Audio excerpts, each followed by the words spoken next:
इसके बाद ही पहली बार आया, क्योंकि लोग सब अपना शोक में डूबा हुआ था गुरु महाराज का। तो जब कोई घर का गार्जियन घर से चले जाते हैं, शरीर छोड़ देते हैं, तो लोगों में बड़ी दुख होता है। तो ऐसा ही हमारे गुरु महाराज जब शरीर छोड़ दिए तो हम लोगों में बहुत दुख झेला, बहुत दुख हुआ। इतना दुख हुआ कि लोग इधर उधर भागने लगे, भैया आप क्या होगा, अब क्या होगा, संगत डूब गया, जय गुरुदेव नाम चला गया, तरह तरह का मन में सोचने लगा। लेकिन गुरु महाराज की दया था तो हम लोगों के ऊपर जो है एक कंधा में मजबूत हाथ रखा, पैर में हाथ रखा और माथा में भी हाथ रखा।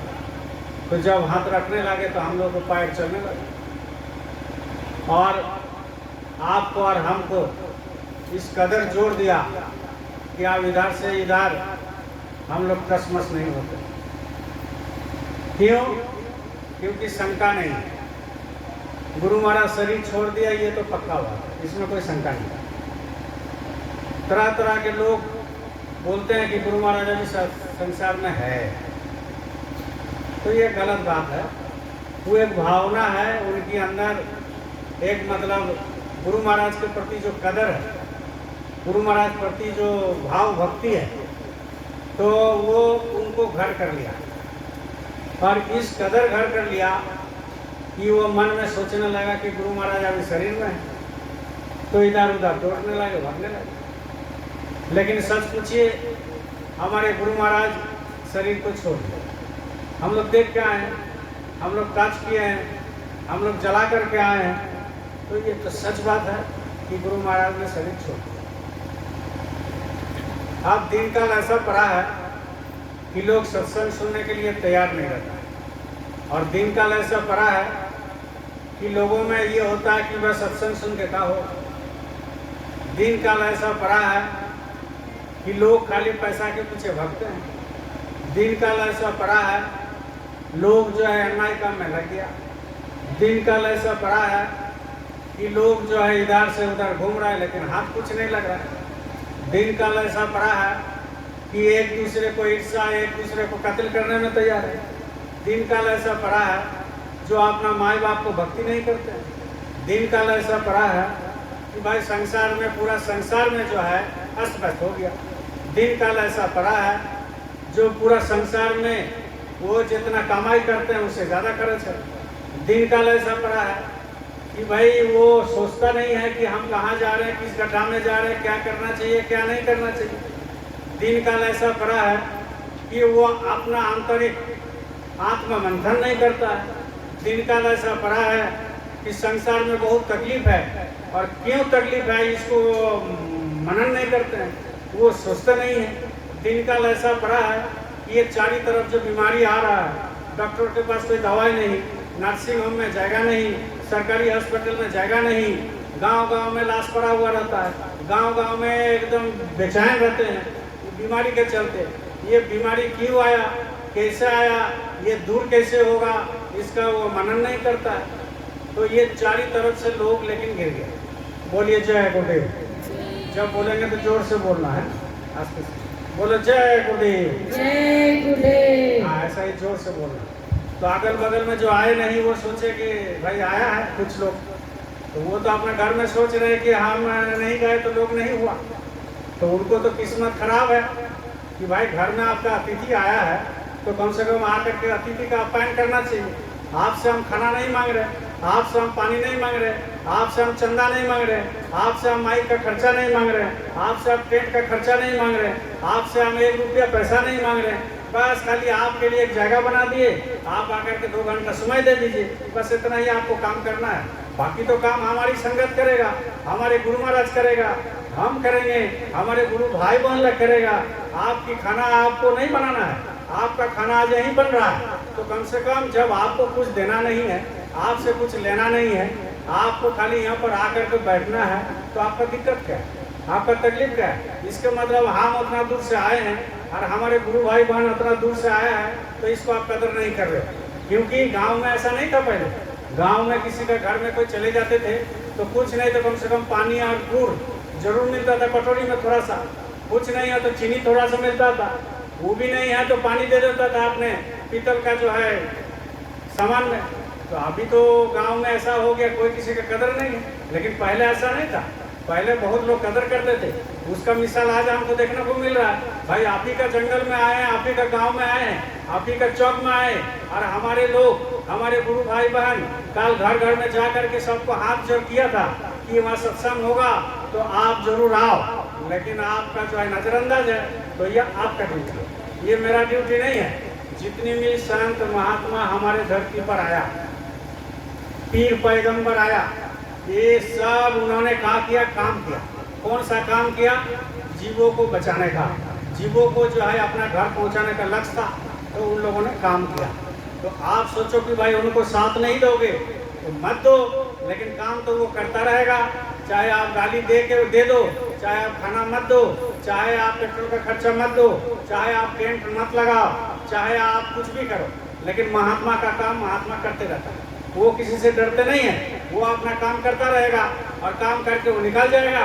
बाद में जब वो चला जाएगा तो फिर आप मोमबत्ती जलाते हो, तो उसमें तो कोई फायदा नहीं है। वो जब चला जाता है तो उसके नाम से आप फूल बेलपत्ता चढ़ाते हो, उसमें कोई फायदा नहीं है। जब है तब तो उसके लिए आप कुछ करो, जब है तब तो आप उसके शरण में चले जाओ, जब है तब तो वो उसका भंडारा में सेवा कर दो, जब है तब तो उसकी वचन को आप सुन लो। लेकिन ये सब काम आप नहीं करोगे तो बाद में पछताने से कुछ नहीं होगा। इसलिए महात्मा का काम महात्मा करता रहेगा। आपका काम आप कर रहे हो तो आपसे अनुरोध है कि आप कम से कम 2 घंटा आकर के बैठ जाओ। देखो काम कभी जिंदगी में खत्म नहीं होता, कभी खत्म नहीं। कोई सोच लेगा कि 1 घंटा के बाद जाएंगे, 2 घंटा के बाद जाएंगे, काम खत्म कर लेंगे तब जाएंगे, तो जिंदगी में कोई काम खत्म आज तक नहीं कर पाया। मरते दम तक जब वो मृत्यु सज्जा में जो है शायित रहता है, सोया हुआ रहता है, अपना पालन पर सोया रहता है, अपना कान मुंह कान सब बंद है, फिर भी वो अपने मन में सोचते रहता है काम के बारे में। उसका हाथ नहीं उठ रहा, पाँव नहीं उठ रहा, लेकिन फिर भी वो सोचते रहता है काम के बारे में। तो आपके मरते दम तक काम कभी खत्म नहीं होगा और ना काम खत्म होने देगा। आपको समय निकालना ही पड़ेगा। आप अगर समय नहीं निकालोगे तो आपकी जिंदगी में क्या कहा जाएगा? जिंदगी में बस ऐसा ही चला जाएगा। आपको जो है जन्म लिए हैं तो उसका कुछ उद्देश्य है। बोलिए जय गुरुदेव। जय गुरुदेव। आप जब जन्म लिए हो तो आपको कुछ उद्देश्य है जन्म लेने का, कि ऐसा ही खाया पिया मौज किया चल दिया, ऐसा ही खेल कूद के जीवन बिता दिया, लेकिन आपका कोई मकसद तो है नहीं। आप आए हो, पैसा कमाए हो और इसके बाद जो है बाल बच्चों को आप बनाए, इसके बाद लड़की का शादी दिया, इसके बाद आपका बुढ़ापा आ गया और बुढ़ापा आने के बाद आपको जो है मरना तय है। सीधी सीधी बात है। देखो राजा युधिष्ठिर थे, वो धर्मराज थे। बोलिए जय गुरुदेव। जब राजा युधिष्ठिर धर्मराज थे तो उनको किसी ने प्रश्न किया कि अच्छा धर्मराज बताइए जी दुनिया में सत्य क्या है? दुनिया में सत्य क्या है और दुनिया में आश्चर्य क्या है? ये 2 चीज आप बताइए।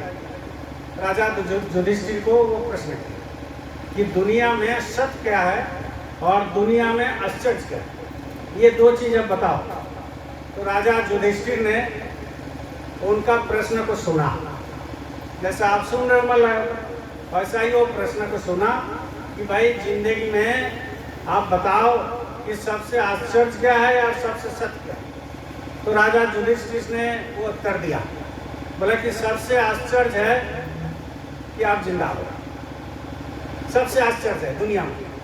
ये हावड़ा का पुल बोलो, चाहे वो ताजमहल बोलो, चाहे कुतुब मीनार बोलो, चाहे वो टेम्स नदी बोलो अमेरिका में, ये तो आश्चर्य है ही है। लेकिन सबसे आश्चर्य क्या है कि आप यहाँ बैठे हो जिंदा हो। दुनिया में सबसे बड़ा आश्चर्य। इसके बाद बोला कि सबसे बड़ा सत्य क्या है? बोले सबसे बड़ा सत्य है कि ये आपको मरना है। ये सबसे बड़ा सत्य कि आपको मरना है और आप जिंदा हो, ये दोनों चीज़ है। तो भाई आपको मरना है तो लोग ऐसा ही यूँ ही कह देते हैं कि मरना है मरना है मरना है, अरे जिंदा लिए तो मरना है। तो जब मरना है तो तुम्हारा कुछ कर्तव्य बनता है। जब मरना है तो तुमको गुरु को पैसे देना चाहिए। जब मरना है तो अच्छे काम करना चाहिए। जब मरना है तो देश बचाना चाहिए। जब मरना है तो माई बाप का सेवा करना चाहिए। जब मरना है तो बाल बच्चे का अच्छा संस्कार देना चाहिए, जब मरना है तो खेती बाड़ी ढंग से करना चाहिए, जब मरना है तो अपना संगत में सेवा करना चाहिए, जब मरना है तो गरीबों को कंबल बांटना चाहिए, जब मरना है जो है अपने सोने के लिए 10 को कंबल। लेकिन एक ठंडा में सिक्योरिटी होए, एक महिला अगर जाती है या गरीब लोग जाते हैं और उसके कंधा पर एक कंबल नहीं है, एक गमछा नहीं है, तो उसका कोई धर्म थोड़ी। आप क्या धर्म मना रहे हो?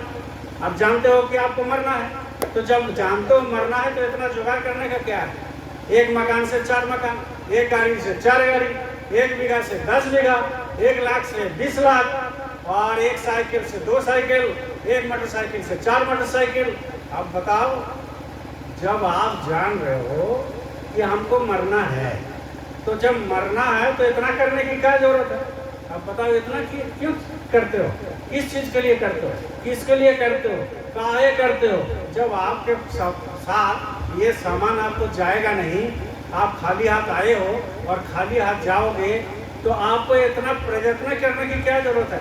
जिंदगी भर हाय हाय हाय हाय, मैं करते करते बकरा बन गया।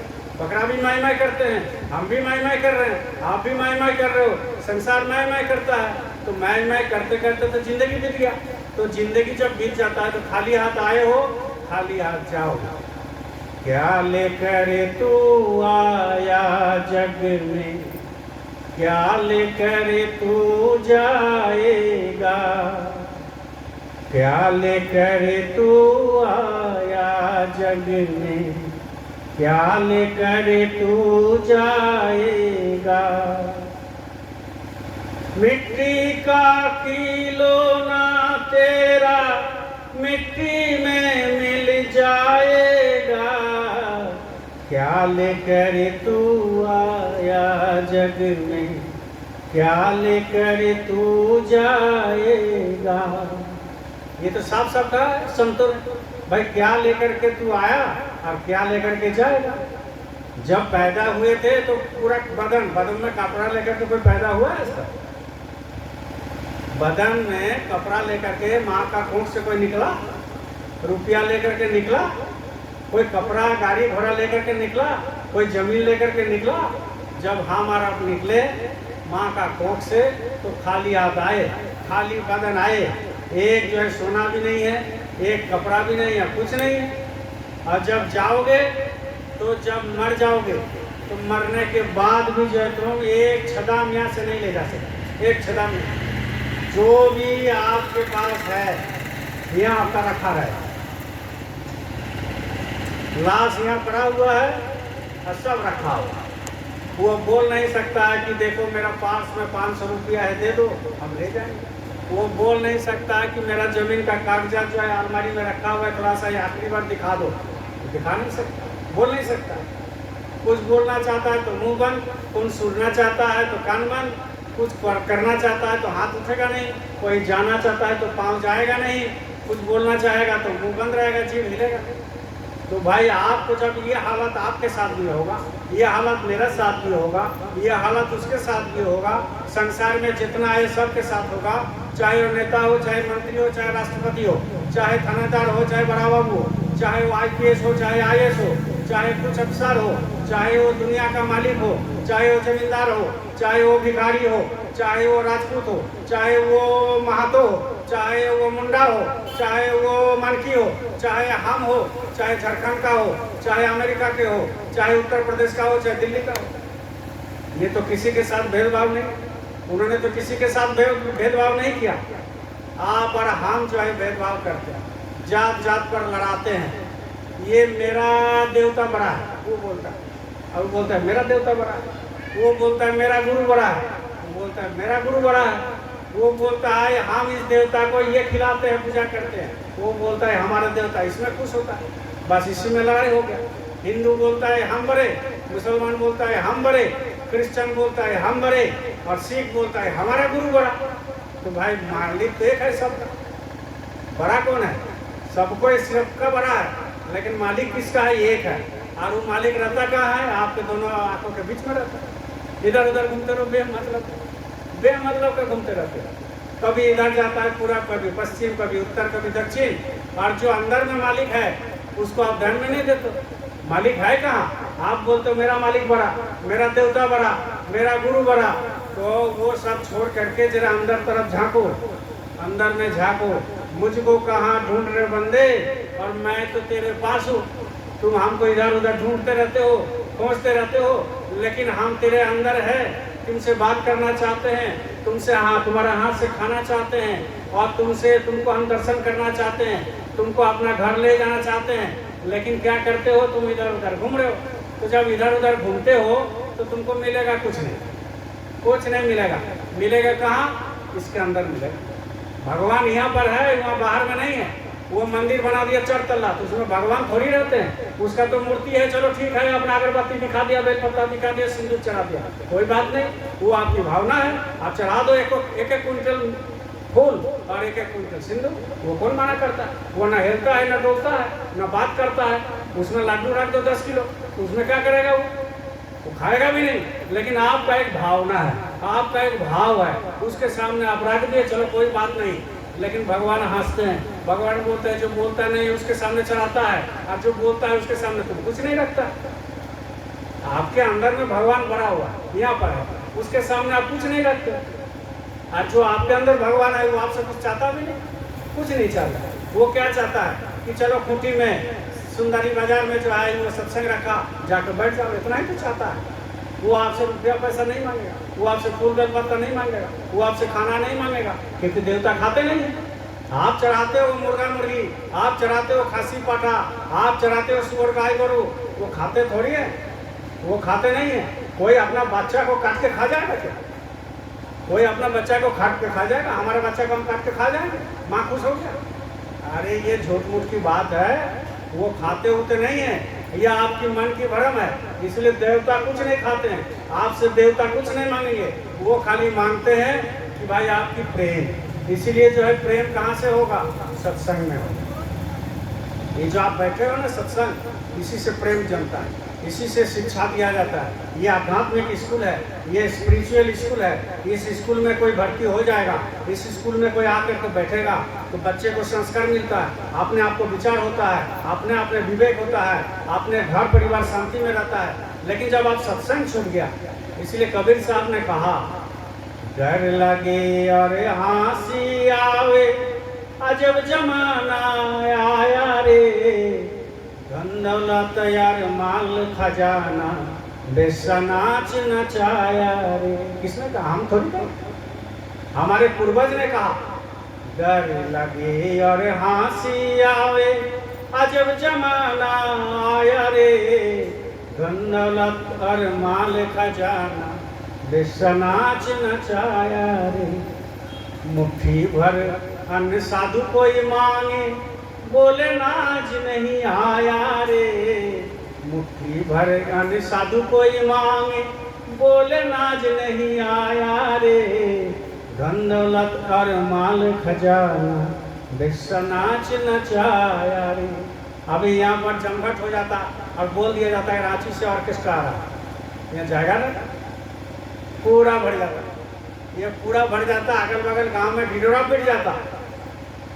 और हमारे गुरु महाराज और हमारे गुरु भाई जा करके घर घर में हाथ जोड़ लिया कि आकर के सत्संग में आप समय दे दीजिएगा 2 घंटा। उनको समय नहीं है। अरे समय नहीं है कोई बात नहीं, लेकिन जब तुम्हारी शरीर छूटेगा, जब तुम मरोगे, तुम्हारा आत्मा शरीर से निकल जाएगा और फिर वहाँ जा करके तुम्हारा आत्मा को ले जाएगा। कहाँ पर? जहाँ पर साझा होता है। जब वो आत्मा को ले जाएगा, उसी आत्मा का विचार होता है। जैसा आपका घर में एलसीडी लगा हुआ टीवी, जैसा आपका घर में कैसेट हो रहा, जैसा यहाँ पर कैसेट हो रहा, ये सारे कैसेट आपका जिंदगी का 5 साल के से 85 साल तक, 5 साल से 80 साल तक, 5 साल से 100 साल तक, 5 साल से 50 साल तक, 5 साल से 20 साल तक, 5 साल से 10 साल तक, जितना आपने कर्म किया वो सारे टेप हो रहा। देखो, एक आदमी लिखता है और एक दिखता है, एक फोटो खींचता है। ये हमारे दोनों कंधा इसलिए तो ऊपर वाला दिया है, एक यहाँ पर है और एक यहाँ पर है, एक लिख रहा है और एक फोटो खींच रहा है। तो भाई ये तो आप जब से पैदा हुए तब से चल रहा है ये सिलसिला। बंद नहीं होता। आप सोते रहो वो कैमरा खींचते रहेगा, लिखते रहेगा। आप काम करते रहो वो कैमरा खींचते रहेगा, फोटो लिखते रहेगा। आप खाते रहो वो लिखते रहेगा, वो कभी सोता नहीं है। आपके जो दूध यहाँ बैठा दिया है, एक दूध यहाँ का, एक दूध यहाँ का। किसका दूध? वो मेरा दूध आपका दूध नहीं है, क्योंकि मेरा दूध और आपका दूध यहाँ बैठा रहेगा तो घूस खाएगा। लेकिन ऊपर वाला का जो दूध है वो घूस नहीं खाता है। वो जो हकीकत है लिखेगा वही दिखाएगा। और आपकी जब आत्मा यहाँ से निकलेगा ऊपर में ले जाएगा और धर्मराज के सामने हाजिर करेगा और हाजिर करके बोलेगा कि देखिए ये फलाना आदमी, ये जो शरीर छोड़ दिया, इनका डेथ हो गया, ये मर गया, इनका आत्मा देखिए यहाँ खड़ा है, इनका विचार कीजिए। तब ऊपर में जो धर्मराज बैठे हैं तो बोलेंगे कि खाता बही निकालो। बोलो जय गुरुदेव। खाता बही निकालो। तो जब खाता बही निकालेगा तो वो आपको कैसेट वहाँ लगाएगा, तो आपका पूरा लाइफ का, पूरा जीवन का हिस्ट्री वहाँ दिखाएगा कि आपने इतना मुर्गा खाया, वहाँ कोठी में सत्संग हुआ नहीं गया, वहाँ सुंदरी बाजार में भंडारा हुआ आप आए नहीं, वहाँ पर जो है सत्संग चला आप बैठे नहीं, तो वहाँ पर आपको विचार होगा। तो विचार होगा तो आपके पास बोली बंद, क्योंकि आपको पूछा जाएगा कि अरे वो कलकत्ता से आया था, कोई प्रवचन करता, वो जो है गुरु की सेवा करता है और एक पैसा तुमसे नहीं लिया, तुमको ऊपर से प्रसादी खाने का जिम्मा दिया और आपको जो है फुर्सत नहीं हुआ, आप आए नहीं। तो ऊपर में जब जाओगे तो आपको पूछा जाएगा, तो आप उसमें क्या जवाब देगो बताओ? ये लोग तो जवाब दे देगा कि हुजूर हम गए थे, हम बैठे थे, उनका अनुरूप चलने का प्रयास किया, लेकिन जो आया नहीं और ये माइक का आवाज जा रहा है, तो वो तो जब शरीर छूटेगा उसकी आत्मा जाएगा तो वहाँ पर पूछेगा उसको, तो उसके पास कोई जवाब नहीं। तो भाई क्या करेगा? आपको स्वर्ग दे देगा, आपको वैकुंठ दे देगा, आपको ब्रह्मलोक भेजेगा, आपको पारब्रह्म लोक भेजेगा, कि आपको ऊपर लोक में भेजेगा, कि आपको देवी देवता लोक में भेजेगा? आपको कोई नहीं भेजेगा। क्यों? क्योंकि ऊपर का जो आवाज है आपने सुना नहीं, ऊपर की आवाज है आपने दरकिनार किया, ऊपर की आवाज है कि सत्संग में बैठो बैठा नहीं, ऊपर की आवाज है कि आपको हाथ जोड़ा गया आपने उसमें अमल नहीं किया, ऊपर की आवाज है आपके घर घर में जाके बोला आपने आवाज नहीं दिया, ऊपर की आवाज है कि आपके लिए प्रसादी बनाया आपने नहीं लिया, ऊपर की आवाज है कि आपको घर घर में जा करके पाँव पकड़ के बुला गया, माइक पर बुला गया, लेकिन तुमने नहीं आया। तो तुम्हारा स्थान कहाँ है? तुम्हारा जाएगा कहाँ है? जाओ नरक। नरक, अरे नरक भी है, स्वर्ग भी है, देवी देवता लोग भी है, ब्रह्मलोक भी है, पाप भी है, पुण्य भी है। ये तो महात्मा बता करके गए हैं, लेकिन रामायण में भी लिखा हुआ, पुराण में भी लिखा हुआ, सब जगह में लिखा हुआ, भगवत में लिखा हुआ है, गीता में लिखा हुआ है। गीता में तो साफ साफ कह दिया कि कर्म अन्यवाधिकार अस्ति मां फलेषु कदाचन। अगर आप जैसा कर्म करोगे वैसा ही आपको फल मिलेगा। कर्म करो लेकिन फल की आशा मत करो। तो कर्म क्या हो रहा है? कर्म लूटना, कर्म चोरी करना, कर्म डकैती करना, कर्म दारू पीना, कर्म हारी पीना, कर्म जो है गांजा अफीम और ड्रग्स पीना। कर्म क्या हो रहा है कि जमीन लूटना। कर्म क्या हो रहा है? जीव के ऊपर हत्या कर रहे हो। कर्म क्या है? माँ बाप को घर से निकाल दिया। कर्म क्या है? पत्नी को पीटते हो। कर्म क्या है? बाल बच्चे के संस्कार नहीं देते हो। कर्म क्या है? जितनी खराब कर्म करता है लोग कर रहा है, तो ऊपर में तो उसको सजा होगा। वो सोचता है कोई देखता नहीं, अरे आप यहाँ बैठा हुआ है, वो कैसेट कर रहा है, वो आपकी माइक पर बोल रहे हैं, वो भी कैसेट हो रहा है, जो बैठा हुआ है वो भी कैसेट हो रहा है। तो जब आपकी कैसेट हो रहा है, ऊपर वाला आपकी कैसेट को जब ऊपर में ले जाएगा तो वो कैसेट आपको दिखाएगा, तो आपके पास कुछ रहेगा बोलने का? आपके पास कुछ नहीं रहेगा। तो आपको कहाँ भेजेगा? वो सीधा नरक भेजेगा। इसलिए आपको चाहिए कि जीवन का एक ही ध्येय है, एक ही मूल उद्देश्य है। जीवन का उद्देश्य क्या है कि भाई आप संसार में आए हो, 24 घंटा आपको समय मिला, 24 घंटा में आप कम से कम 2 घंटा भगवान की भजन करो, बाकी जो है आए गए का सत्कार करो, माता पिता का सेवा करो, बाल बच्चा का संस्कार दो, स्कूल में बढ़िया स्कूल में पढ़ाओ, बढ़िया खाना खिलाओ आपके औकात के अनुसार, बढ़िया घर में रहो और बढ़िया जगह घूमो, बढ़िया ड्रेस पहनो। कोई रोक टोक नहीं है कल युग में। लेकिन आपको एक काम करना जरूरी है कि आपकी भगवान की भजन भी 2 घंटा करना होगा। क्यों? क्योंकि अगर भगवान का भजन नहीं करोगे तो आगे चल करके आपको कोई रास्ता नहीं मिलेगा। क्योंकि जब ये शरीर से ये आत्मा निकालता है तो वो घर में पहुंचता है, लेकिन घर जाने से पहले उसको रोक देते हो। बोलो जय गुरुदेव। घर जाने से पहले ही उसको रोक देते हो तो वो आत्मा कहाँ गड्ढा में गिरेगा? घर तो आपको बहुत दूर है, बहुत दूर घर है, लेकिन उस घर में पहुंचाने के लिए आपके पास कोई आता नहीं। आज हम आए हैं, आज हमारे गुरु भाई आए हैं, हमारे गुरु प्रचार कर रहे हैं कि आपको ऊपर में ले जाना है, वहाँ आपको जो सतलोक है वहाँ पहुँचाना है, आपको घर में ले जाना है, लेकिन आपने घर में गए जाने का प्रयत्न नहीं किया। आपने तो ये गड्ढा में रह रहे। अरे ये संसार है, इसमें ख्वाहिश हमेशा रहता है। बोलो जय गुरुदेव। ये गड्ढा है और ये संसार में ख्वाहिश हमेशा रहेगा। ख्वाहिश कभी मिटती नहीं है। आपको जो इच्छा शक्ति है अभी कभी नहीं मिटेगी। मिटेगा कब? जब वो इच्छा शक्ति अनुरूप आप काम करते हो। लेकिन जब वो इच्छा शक्ति का जो इच्छा है वो गुरु के पास जा करके जब उसको समर्पण नहीं करोगे, बहुत खाने का मन कर रहा है, अरे गुरु को समर्पण कर दो, कम खाओ। बहुत पहनने का मन करता है, गुरु को जो है समर्पण कर दो, कम पहनो। गुरु को समर्पण करके संसार का हर काम करो और तब आपको गुरु इच्छा शक्ति को आपको कम कर देगा। तो जब कम करेगा तो आप भगवान में मन लगाओगे, भजन में मन लगाओगे, सुमिरन में मन लगाओगे, ध्यान में मन लगाओगे और 10 रुपया कमाओगे, 100 रुपया कमाओगे, 1000 रुपया कमाओगे, उसी में तुम्हारा बरकत होगा। और 1000 में आप पूरा संसार पाल करके बैंक में डिपॉजिट कर सकते हो। अभी क्या हो रहा है कलयुग में 5000 रुपया पर डे कमाता है, डेली 500 रुपया राजमिस्त्री को मिलता है, डेली 400 रुपया रेजा कुली को मिलता है, लेकिन घर में पैसा नहीं। क्या इससे पैसा रहेगा? इसीलिए पैसा नहीं रहता है कि आपकी बरकत खत्म हो गया, आपके भगवान के ऊपर विश्वास उठ गया। ना आप राम पर विश्वास करते हो, ना ईसा मसीह पर विश्वास करते हो, ना बिरसा मुंडा पर विश्वास करते हो, ना आप भगवान पर विश्वास करते हो, ना माँ दुर्गा के प्रति विश्वास करते हो, ना आपके सरना माई के प्रति विश्वास करते हो। किसी के ऊपर विश्वास नहीं है। आपने आप पर अगर विश्वास करते कि हम जो है आत्मा है, हम भगवान का अंश है, हम भगवान के शरणार्थी है, भगवान हमारे अंदर में है और भगवान जैसा अनुरूप चाहते हैं, मोक्ष चाहते हैं, वैसा हम रहते हैं, वैसा खाते हैं, तो आपकी ईमानदारी आपकी काम देता। लेकिन आप क्या करते हो? ये सब कुछ छोड़ करके आप अपना अपना मनमानी करने लगे और जिस दिन से लोग मनमानी करने लगा उस दिन से उनका बरकत खत्म हो गया। बरकत जब खत्म हो जाएगा, आप लाखों रुपया कमा के लाओ, लेकिन आपकी घर में बीमारी, आपके घर का जो है संसार में जो शांति है वो सारे चीज खत्म कर देता है। आप 1000 रुपया कमाते हो, 1200 खर्चा होता है, 200 रुपया कहाँ से लाओगे? या तो बर्तन बेचोगे, या जमीन बेचोगे, या किसी से कर्जा लोगे। तो जब ले लेते हो 200-400 करके जब कर्जा हो जाता है तो आपकी बरकत खत्म और अपना जमीन बेच करके वो चीज़ दे दो।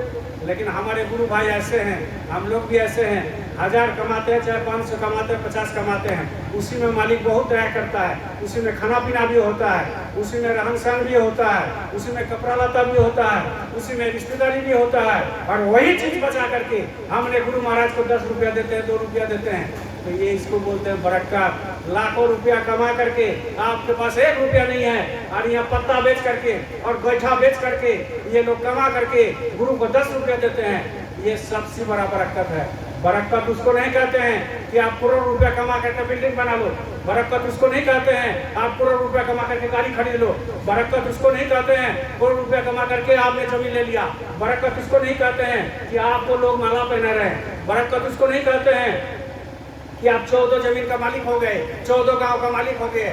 बरकत उसको कहते हैं जो 200 रुपया कमाता है पर डे और 500 रुपया कमाता है पर डे और उसी में 50 रुपया देश के लिए देता है, 50 रुपया गरीबों को बांटता है, 10 रुपया वो गरीबों में बांटता है। कोई भिखारी आए उसको सामने 2 रोटी रख दिया, कोई भिखारी आए उसको 2 गिलास पानी पिला दिया, कोई आपको घर में मांगने के लिए आए उसको आपने 2 रोटी खिला दिया। इसको बोलते हैं बरकत। बरकत वो नहीं कि 4 तला बिल्डिंग खड़ा करके हमने कह दिया कि हमारे बरकत हो गया। बरकत उसको कहते हैं जो 10 रुपया तेल जला करके, 200 रुपया तेल जला करके वो दूर दूर गांव से आया सत्संग में बैठा, इसको कहते हैं बरकत। क्यों? क्योंकि ये बरकत आपको साथ में देगा, वो बरकत आपको साथ नहीं देगा। ये बरकत आपको साथ में जाएगा, वो बरकत आपको साथ में नहीं जाएगा। ये बरकत आपको जो है जिंदगी में सत्संग में बैठाएगा, वो बरकत सत्संग में नहीं बैठाएगा। ये बरकत आपको गुरु के पास खींचेगा, मैग्नेट जैसा, चुंबक जैसा गुरु आपको खींचेगा, वो बरकत नहीं खींचेगा। क्यों नहीं खींचेगा? इसलिए आप अपना बुद्धि लगा करके उस बरकत का कमाई को आप दूसरे जगह में दे दिए। इसलिए बरकत की सेवा सत्संग में जितना करोगे, गरीबों में जितना आप बांटोगे, जितना आप गरीबों की सेवा करोगे, जितना देश सेवा समाज सेवा करोगे, उतना आपको बरकत देगा जिंदगी में। बोलो जय गुरुदेव। जय इसलिए गुरुदेव। आपको सोचना चाहिए, देखो ये किराए का मकान है, बोलो जय गुरुदेव। जय गुरुदेव। ये किराए का मकान है, किराए का, ये आपको किराया मिला। सत्संग जब तक नहीं मिलेगा, सत्संग का मतलब समझते हो, सत का संग। और सत कहाँ पर है? दोनों आंखों के बीच में बैठा हुआ है। इसका संग करते हो। इसका खाना क्या है? आपका रोटी, दाल, सब्जी, चावल, पनीर, मिठाई, जो भी साग सब्जी खाते हो ये शरीर के लिए खाते हो, ये शरीर का खाना हुआ। लेकिन आपके अंदर जो बैठा हुआ है इसको क्या खाना देते हो? सुबह उठते हो, हम आपको प्रश्न करेंगे, आपको उत्तर देना पड़ेगा।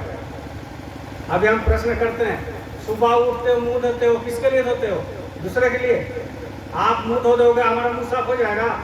किसके लिए करते हो? उत्तर दो भाई। अपने लिए उत्तर देना। अपने लिए करते हो।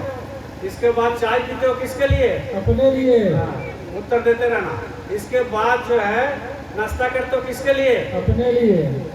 खाना खाते हो, किसके लिए? अपने लिए। दोपहर में सोते हो, किसके लिए? अपने लिए। शाम को नाश्ता करते हो, किसके लिए? अपने लिए। रात को खाना खाते हो, किसके लिए? अपने लिए। और रात को सोते हो, किसके लिए? अपने लिए।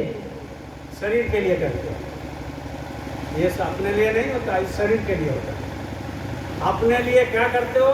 जब आप भजन करते हो, इसको बोलते हैं अपने लिए करना है।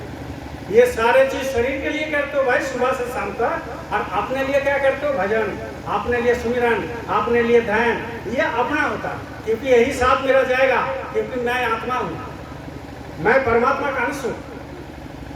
हम आत्मा है, हम परमात्मा का अंश है। मेरा ये संसार घर नहीं है, मेरा घर स्वर्ग नहीं है, मेरा घर वैकुंठ नहीं है, मेरा घर ब्रह्मलोक नहीं है, मेरा घर इधर उधर नहीं है। मेरा घर कहाँ है? मेरा घर सतलोक है। मेरा घर कहाँ है? जहाँ आदमी सब नहीं जा पाता है बिना गुरु के, वो मेरा घर है। तो जब उस घर में जाना है हमको, तो आपको सोचना चाहिए। ये सुबह से शाम तक जितना रगड़ा धगड़ा, सुबह से शाम तक जितना काम क्रिया, सुबह से शाम तक जितना कमाई धंधा, सुबह से शाम तक जितना कुछ करते हैं, ये किसके लिए करते हैं? शरीर के लिए करते हैं। और ये शरीर रहने वाला नहीं, शरीर रहने वाला नहीं, बेकार है। यारे ये तो मिट्टी है, ये मिट्टी है। आज हमारे शरीर से आत्मा निकल जाएगा, आपका शरीर से आत्मा निकल जाएगा, तो आदमी क्या करेगा? गांव वाला क्या करेगा? घर वाला क्या करेगा? रिश्तेदार क्या करेगा? आपको सीधा ले जाएगा राम नाम सत्य, और जाकर के क्या करेगा? वो स्मशान में जला देगा। और स्मशान में जला करके 10-12 दिन में आपको क्रियाक्रम करके खत्म। बोलो जय गुरुदेव। जय गुरुदेव। तो जब खत्म कर दिया तो आपके पास बचा कुछ नहीं बचा। तो नहीं बचा तो आप बताओ, तो आपके पास रहा क्या? कुछ नहीं रहा। बोलो जय गुरुदेव। जय गुरुदेव। जय गुरुदेव। जय गुरुदेव। जय गुरुदेव। जय गुरुदेव। जय गुरुदेव। जय गुरुदेव। जय गुरुदेव। जय जय गुरुदेव। जय गुरुदेव। जय गुरुदेव। जय गुरुदेव। जय जय गुरुदेव। जय गुरुदेव। जय गुरुदेव। जय गुरुदेव। जय जय गुरुदेव। जय गुरुदेव। जय गुरुदेव। जय गुरुदेव। जय जय गुरुदेव। जय गुरुदेव। जय गुरुदेव। जय गुरुदेव। जय जय गुरुदेव। जय गुरुदेव। जय गुरुदेव। जय गुरुदेव। जय जय गुरुदेव। जय गुरुदेव। जय गुरुदेव। जय गुरुदेव। जय जय गुरुदेव। जय गुरुदेव। जय गुरुदेव।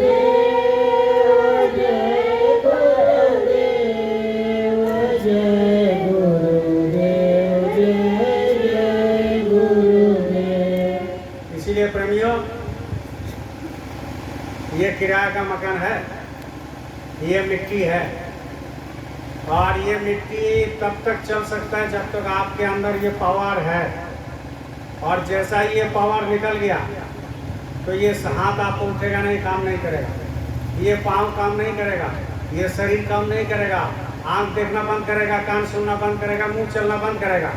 तो जब तक ये है तब तक। और ये निकल गया तो लोग बोलेगा मुर्दा। लोग उस समय नाम लेके नहीं पुकारेगा, मुर्दा बोलेगा।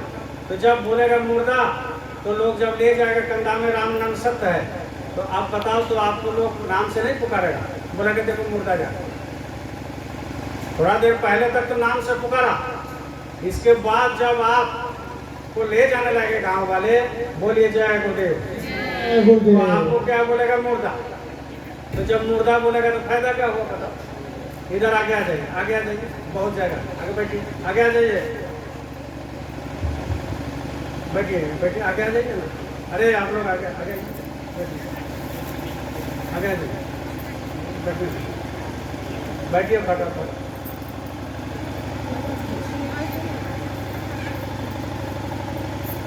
बस बैठिए जल्दी, आप बात मत कीजिए। बोलिए जय गुरुदेव, जय गुरुदेव, जय गुरुदेव, जय गुरुदेव, जय गुरुदेव। जय गुरुदेव।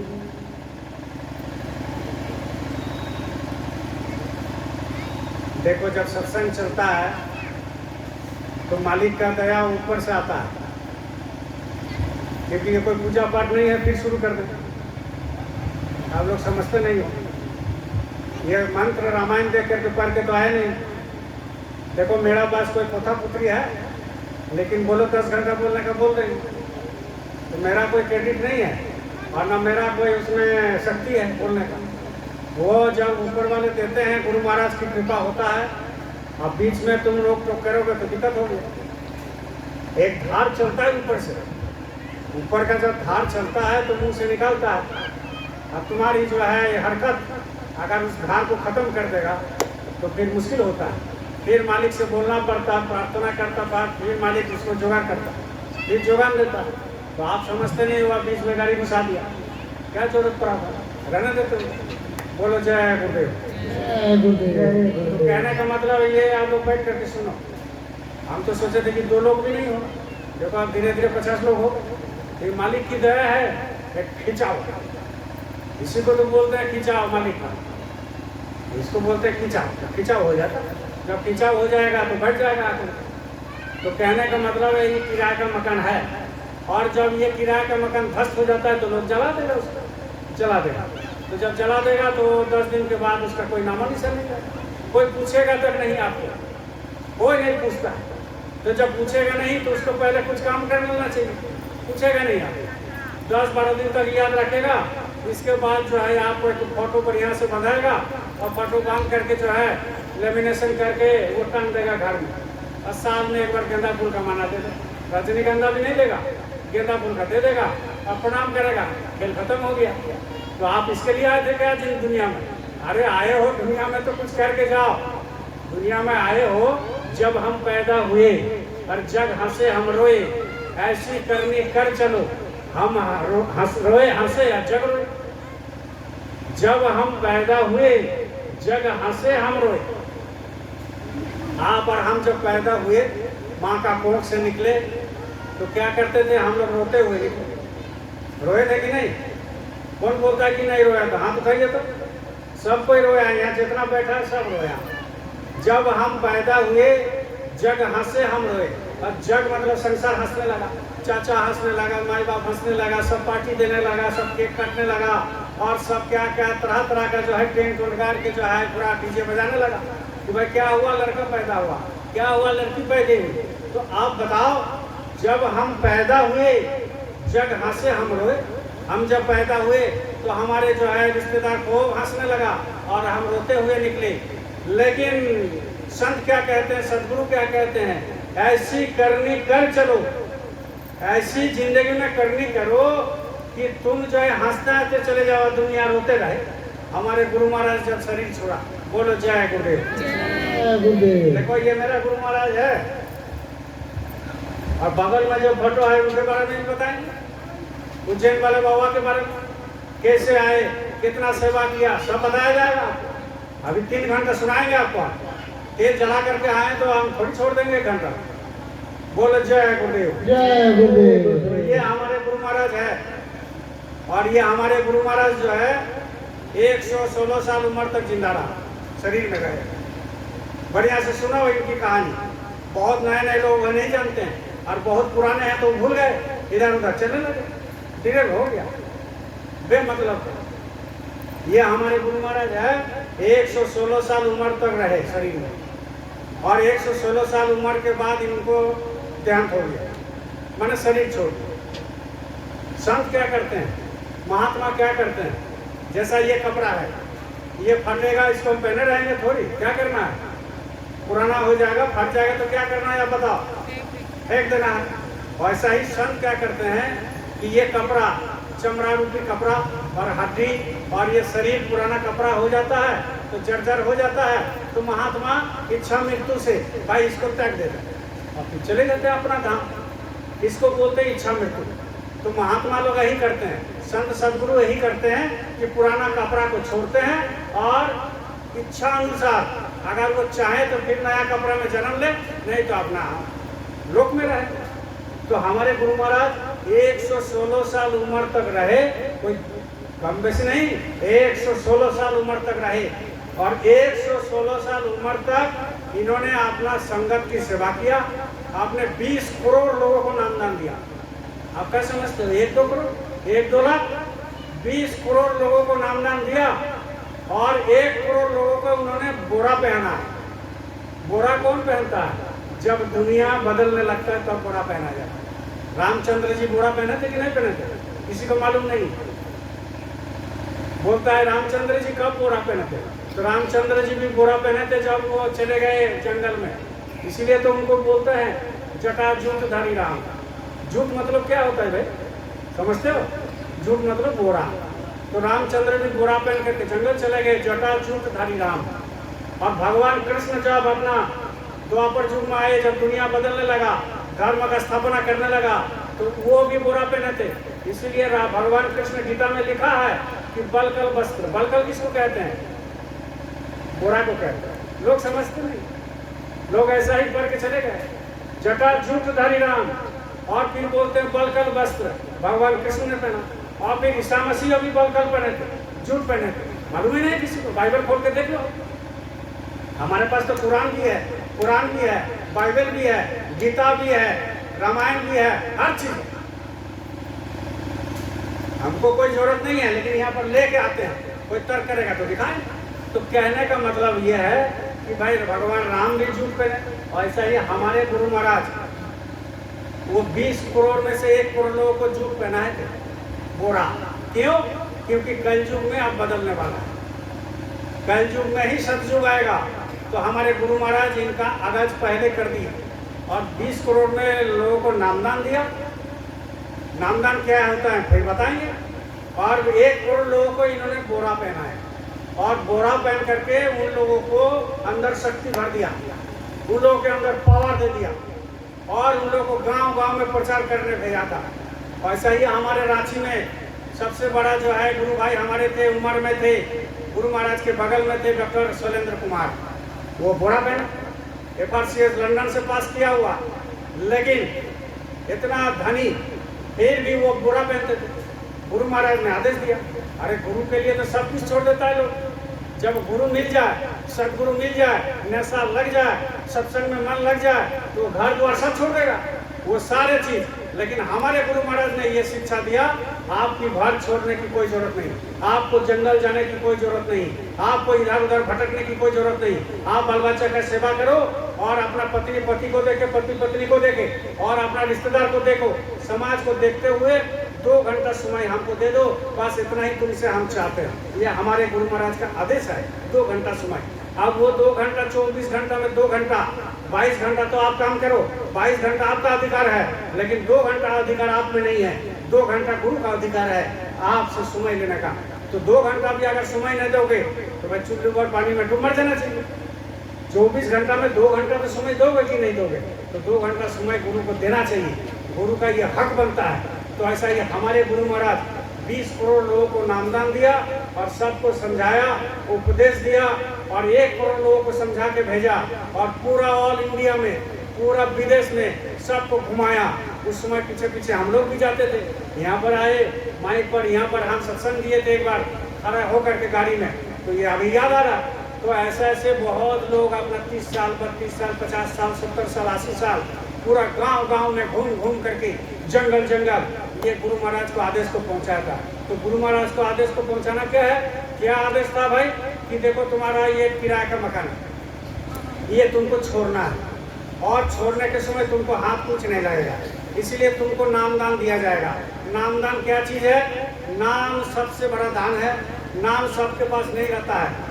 नाम 2 किस्म का होता है, एक नाम वर्णात्मक और एक नाम गुणात्मक। तो जो आप मुंह से लेते हैं, जैसा अभी हम लोगों ने नाम लिया कि जय गुरुदेव जय गुरुदेव जय गुरुदेव, ये जो है वर्णात्मक नाम है, मतलब आप जीभ से निकालिए, मुंह से निकालिए। और गुणात्मक नाम जो आपको 24 घंटा बज रहा है, ये आपके यहाँ बज रहा है 24 घंटा, यहाँ घंटा शंख का बज रहा है, मृदंग का बज रहा है, ये ढाक ढोल मदिरा सब बज रहा है, आपके अंदर भी बज रहा है, मेरे अंदर भी बज रहा है, ये 24 घंटा बज रहा है। लेकिन आपको कान बह रहा है इसलिए सुनाई दे रहा है, नहीं दे रहा। हमारा कान बह रहा है इसलिए सुनाई नहीं दे रहा है। हमारा आँख जो है मोतियाबिंद हो गया इसलिए दिखाई नहीं दे रहा, और आपका भी आंख मोतियाबिंद हो गया इसलिए दिखाई नहीं दे रहा। लेकिन भगवान दिखते भी हैं, भगवान बात भी करते हैं, भगवान आपके सामने खड़ा भी रहेंगे, लेकिन आप पर हमको दिखाई नहीं दे रहा।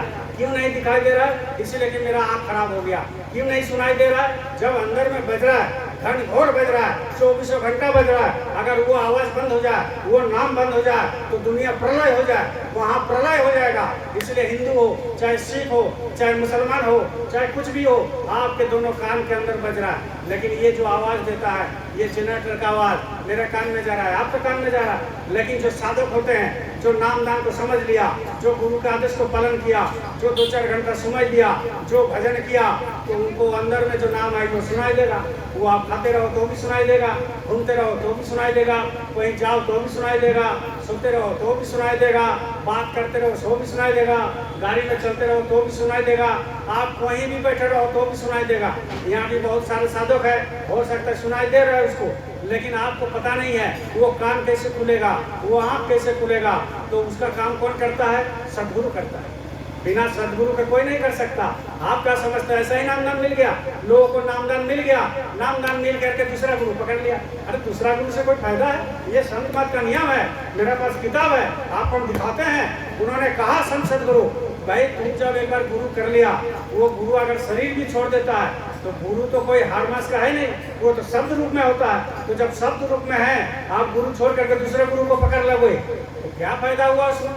अपना बाप को छोड़ते हो, अपना बाप तुमको कीचड़ से उठा के लाया, हरिया दारू पीता था वो तुमको गोदी में बैठा लिया। अपना बाप तुम्हारे घर में कुछ नहीं था, उन्होंने सब कुछ तुमको दिया, मकान बना दिया, साइकिल खरीद दिया, मोटरसाइकिल खरीद दिया, गाड़ी खरीद दिया, फिर भी उस बाप को तुम छोड़ के जा रहे हो इधर उधर, तो उसमें कुछ तुम्हारा फायदा है नहीं। मरने के बाद सोच रहे हो कि हम पहुंच जाएंगे सतलोक, तुम्हारा नरक में भी जगह नहीं होगा। क्या समझते हो संत मत को? क्या समझते हो सदगुरु मत को? इसलिए ये सब छोड़ दो।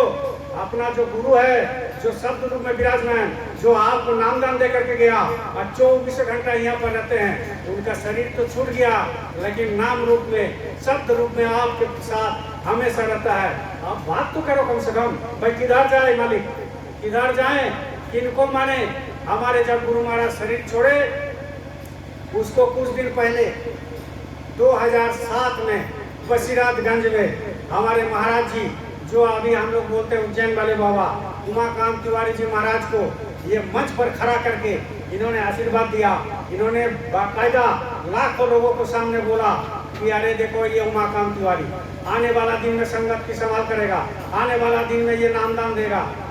गुरु महाराज ऐसा ही बोल दिया, ऐसा ही मुंह से निकल गया, जबकि गुरु महाराज स्वयं कहते थे कि देखो नामदान देना उतना सीधा बात नहीं है, नामदान वही दे सकता है जिनका आँख खुल गया, जिनका कान खुल गया, जो सतलोक में आना जाना करते हो, जिनका गुरु के प्रति आशीर्वाद हो, वही नामदान दे सकता है, नहीं तो दूसरा आदमी नामदान नहीं दे सकता।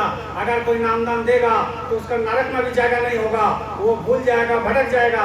इसलिए हमारे गुरु महाराज लाखों लोगों को सामने मंच पर खड़े होकर के महाराज जी को खड़ा करके बोल दिए कि ये देखिए उमाकांत तिवारी जी हैं, आप इनकी संगत ये संभाल करेंगे और नामदान देंगे आने वाला दिन में, उनके ऊपर विश्वास नहीं। आप गुरु की भक्ति करते हो, गुरु के ऊपर विश्वास नहीं है। आप बताओ, ये गुरु महाराज बोल के गए हैं, उनके ऊपर आपको विश्वास नहीं है, तो आप सब बात तो मानते हो, आपको हम धन्यवाद देते हैं, लेकिन ये बात भी थोड़ा सा मान लो। 2007 में जो बोल के गए हैं तो कैसा ही गुरु महाराज बोल के गए, ऐसा ही झूठ बोल के गए हैं। तो जब सब बात मान रहे हो तो ये बात मानने में आपको क्या दिक्कत हो रहा है? आप चल करके तो देखो, जितनी पावर इनमें था उससे ज्यादा पावर उनको दे करके आज रख दिया। अगर नहीं रखते तो सत्संग जो है कौन देता, आपको कौन संभाल करता, हमारे नाती पोता को कौन नामदान देगा?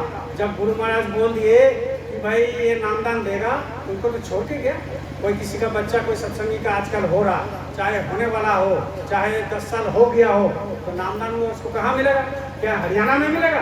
चाहे वो और दूसरे जगह मिलेगा? आपको तो मिलना है, यहीं पर मिलना है। क्यों? क्योंकि हमारे गुरु महाराज ने आशीर्वाद देके गया कि नामदान देगा। तो जब नामदान देने वाले जब आपके साथ मौजूद है, नामदान देने वाले आपको पुकारता है, नामदान देने वाले आपको मालूम नहीं है, जब वो अपना आश्रम छोड़ के चले गए तो उनके पास कुछ नहीं था। एक मोबाइल था, वो भी मोबाइल का सिम उन्होंने क्या किया, ले करके मोबाइल छोड़ दिया, अपने चप्पल पहन के निकाल गया। कहाँ निकाल गए? अपनी तलाश में, गुरु की सेवा के लिए। भाई वहाँ रह करके गुरु का सेवा नहीं हो सकता था। क्यों? क्योंकि ऐसा होता नहीं है। आपको मालूम नहीं है, बहुत सारा ऐसा गद्दी बना हुआ है नानक साहब का, बहुत सारा ऐसा गद्दी बना हुआ है दरिया साहब का, बहुत सारा ऐसा गद्दी बना हुआ है दादू साहब का, बहुत सारा ऐसा गद्दी बना हुआ है बुल्ला साहब का, बहुत सारा ऐसा गद्दी बना हुआ है शाम तबरेज का, बहुत सारा ऐसा गद्दी बना हुआ है मोहम्मद साहब का, बहुत सारा ऐसा गद्दी बना हुआ है मीराबाई का, बहुत सारा ऐसा गद्दी बना हुआ है रामकृष्ण परमहंस का, बहुत सारा ऐसा गद्दी बना हुआ है बहुत सारे महात्मा का। आपको मालूम तो है नहीं, लेकिन आपको मालूम यह होना चाहिए, जो संत महात्मा सदगुरु जिनके ऊपर भार दे देते हैं और जिनको कहते हैं ये नामदान देगा, गया तो उसी के साथ जाएगा। आज हमको बोल दिया पूरा झारखंड में तुम जो है प्रचार करो, पूरा झारखंड में सत्संग दो। हम पढ़ के आए चाहे नहीं पढ़ के आए, कोई फर्क नहीं पड़ता है। जब आशीर्वाद उनको मिल गया तो निकलेगा मुंह से, जब आशीर्वाद उनको मिल गया तो वो आशीर्वाद से आपको भी काम होगा। जब आशीर्वाद मिल गया तो जंगल में ये माइक लेकर सेट लेकर के चले जाएंगे, वहाँ भी 10 लोग जुटेगा। जब वो आशीर्वाद मिल गया तो सारे संगत का काम हो जाएगा। जब वो आशीर्वाद मिल गया तो आपको कुछ नहीं करना है, आपको खाली हाथ पैर हिलाना है। जब वो आशीर्वाद मिल गया आपको खाली गाड़ी चलाना है, आपको वो जब आशीर्वाद मिल गया आपको खाली जो है आगे चलना है, तो सारे काम ऊपर वाले कर देंगे। कौन करेगा? जो अभी मौजूदा सदगुरु है, जो अभी मौजूदा सदगुरु है, जो उज्जैन में बैठा हुआ है। बीच बीच में आपके बीच में भी आते हैं। अभी लॉकडाउन के चलते निकालना बंद है क्योंकि ये सरकार का गाइडलाइंस है। तो आपको मालूम होना चाहिए कहाँ जाना है कहाँ नहीं जाना। कहाँ भटक रहे हो, कहाँ भटक रहे हो बेमतलब का? अरे जो आशीर्वाद दिया उसी के साथ लग जाओ। जब गुरु महाराज ने शरीर छोड़ दिया, अपना अनुभव बता रहे, नहीं बताएंगे तो लोग विश्वास नहीं करेगा। जब गुरु महाराज शरीर छोड़ दिए, पूरा झारखंड अस्त-व्यस्त हो गया, पूरा इधर उधर घूमने लगे, लाखों हजारों फोन हमारे पास आने लगे कि दादा आप किधर जा रहे हो। तो हमने जो है बोला कि चुप रहिए, जब गुरु महाराज का आशीर्वाद होगा तो चलेंगे और आपको भी बता दिया जाएगा। तो आपको माइक पर ठोक बजा के बोलते हैं, लाके बोलना नहीं चाहिए, लेकिन हम बोल रहे हैं इसीलिए बोल रहे हैं कि आपका भी भाव बने। तब हमने गुरु महाराज के पास खूब रोया कि गुरु महाराज आप तो शरीर छोड़ के चले गए, गुरु महाराज आप तो काम करके चले गए, हे गुरु महाराज आपने तो अपना आत्मा को उद्धार कर लिया, आपने सतलोक चले गए, लेकिन हमारे यहाँ प्रेमी झारखंड में जो आपको एकदम पूरा भगवान जैसा मानते हैं, सदगुरु आप हो, और आपके लिए कितना सेवा किया। आपने मंदिर इन्हीं से बनवाया, आपने जो है संगत बनाया, आपने फूल लगाया, बगीचा लगाया, आपने सत्संग रूपी संगत रूपी आपने जो है ये बगीचा लगा करके झारखंड में चले गए। तो ये प्रेमी कहाँ जाएगा? जंगल में रो रहा है, शहर में रो रहा है, घर में रो रहा है, इधर रो रहा है, उधर रो रहा है। तो चारों तरफ मेरे पास फोन आ रहा है, गुरुजी आप ही बताओ हम कहाँ जाएं, आप बताओ आप किस रास्ते में जाने बोल रहे हो। तो हमारे गुरु महाराज ने सपने में आया और गुरु महाराज ने यह कहा, उमाकांति वाली जी महाराज को दिखा करके, आजकल मौजूदा सत्संग गुरु को दिखा करके उन्होंने कहा कि तुम इनके साथ लग जाओ, इनके साथ लग जाओ। तब हमने महाराज जी के साथ लग गया और महाराज जी हमसे झारखंड में ऐसा ऐसा काम कराया जो कोई महाराज जी को लाने के लिए तैयार नहीं था, लेकिन गुरु महाराज की इतनी दया था, उस समय इतनी दया हुआ झारखंड में कि पूरा जगह जगह सत्संग रखा गया, जगह जगह जो है दुनिया को भीड़ होने लगा। और महाराज जी अपना आदेश उपदेश देकर चले गए। इसके बाद नामदान देना शुरू किया। अरे गुरु महाराज जो बोलते गए उसको तो कम से कम मानो। 2007 में हमारे पास कैसेट है। अगर आप चाहते हो कि हमको प्रमाण चाहिए सरकार जी, देवू सरकार हमको प्रमाण चाहिए कि आपका गुरु महाराज बोल के गए थे क्या कि उमाकांत तिवारी महाराज को नामदान देने के लिए, तो हमारे पास कैसेट है, हम आपको कैसेट दिखा सकते हैं। मेरे पास यूट्यूब में बोलोगे डाउनलोड कर देंगे, और लोड किया भी है, लेकिन आप परखते नहीं हो। आप जहाँ जा रहे हो उधर जा रहे हो। अरे कम से कम सोचो, विचार करो। क्यों? क्योंकि नामदान वही दे सकता है जिनका लोग खुला हुआ। गुरु महाराज पहले कहते थे ना, गुरु महाराज कहते थे कि देखो ये उमाकांत तिवारी जी का दफ्तर 24 घंटा खुला हुआ। गुरु महाराज कहते थे कि देखो इनका दफ्तर 24 घंटा खुला हो। आप बताओ कोई मनुष्य होगा तो उसका दफ्तर 24 घंटा खुला रहता है क्या? 8 घंटा, 10 घंटा, 12 घंटा रहेगा। लेकिन महाराज जी को खुद कह के गए हैं गुरु महाराज ने कि देखो इनका दफ्तर 24 घंटा खुला रहता है। तो दफ्तर तो आपका भी 24 घंटा खुलने का आप प्रयत्न करो, और हम भी करते हैं। जब आपके भजन बनने लगेगा तो आपको भी दफ्तर 24 घंटा खुला रहेगा। उनका भजन बनने लगा, दफ्तर 24 घंटा खुला रहा, लेकिन जिसका दफ्तर 24 घंटा खुला रहा उसके पास आपने नहीं गया, और जिसका दफ्तर 2 घंटा भी खुला नहीं है उसके पास आप चले गए। तो दफ्तर बंद रहेगा तो क्या बंद रहता है? काम क्रिया कोई होगा? दफ्तर बंद रहेगा कोई ऑफिस का तो काम क्रिया होगा? नहीं होगा। वहाँ फाइल साइन नहीं होगा, आप चले जाओ तो घूम के आ जाओगे। लेकिन कोई दफ्तर 24 घंटा खुला है, हॉस्पिटल 24 घंटा खुला रहता है, तो कोई मरीज जाता है, कोई पेशेंट जाता है तो उसको इलाज होता है कि नहीं? वैसा ही यहाँ पर हम मरीज है, दुनिया के लोग मरीज है, संसार के लोग मरीज है, वो अपना बीमारी से घिर गया, तो भाई जिसका दफ्तर 24 घंटा खुला है उसके पास क्यों नहीं जाते हो? उनका दफ्तर 24 घंटा खुला हुआ है। ऐसे भी गुरु महाराज बहुत सारे ऐसे बोल के गए हैं जो हमारे पास प्रमाण है, लेकिन आपने क्या किया? उस प्रमाण को दरकिनार किया। आपने क्या किया? उस बात को माना नहीं। तो जब माना नहीं तो आपसे कृपा कहाँ से किया जाए? आपको कृपा कहाँ से होगा? आप लागो तो सही। गुरु महाराज पहले महाराज जी को भेजते थे, गुरु महाराज पहले महाराज जी को भेजते थे और बाकायदा चिट्ठी लेकर के भेजते थे। वो हजारों चिट्ठी हमारे पास है, 100 चिट्ठी हमारे पास है। ये चिट्ठी में क्या लिखा हुआ है? गुरु महाराज भेजते थे, देखो ये उमाकांत तिवारी तुम्हारे संगत में जा रहा है, समझ लेना कि मैं ही जा रहा हूँ। बताओ, इतना कोई बोल सकता है? हमारे गुरु महाराज बताते थे कि देखो उमाकांत तिवारी तुम्हारी संगत में जा रहा है और इनको सेवा तुम दे देना, तो समझ लेना हमको मिल गया। कोई बोलता है ऐसा? ये सारे प्रमाण करके गए हैं। जब गुरु महाराज अपना मथुरा में जब जिंदा थे, शरीर में थे, तो गुरु महाराज जो है नामदान जब देते थे तो और तो बहुत सारे लोग थे, बहुत सारे पदाधिकारी थे, बहुत सारे भजनानंदी थे, लेकिन हमारे गुरु महाराज किसको खड़ा करते थे नामदान जाने के लिए? आप बताओ, किसको समझाने के लिए बोलते थे? महाराज जी को बोलते थे कि नामदान समझा दो।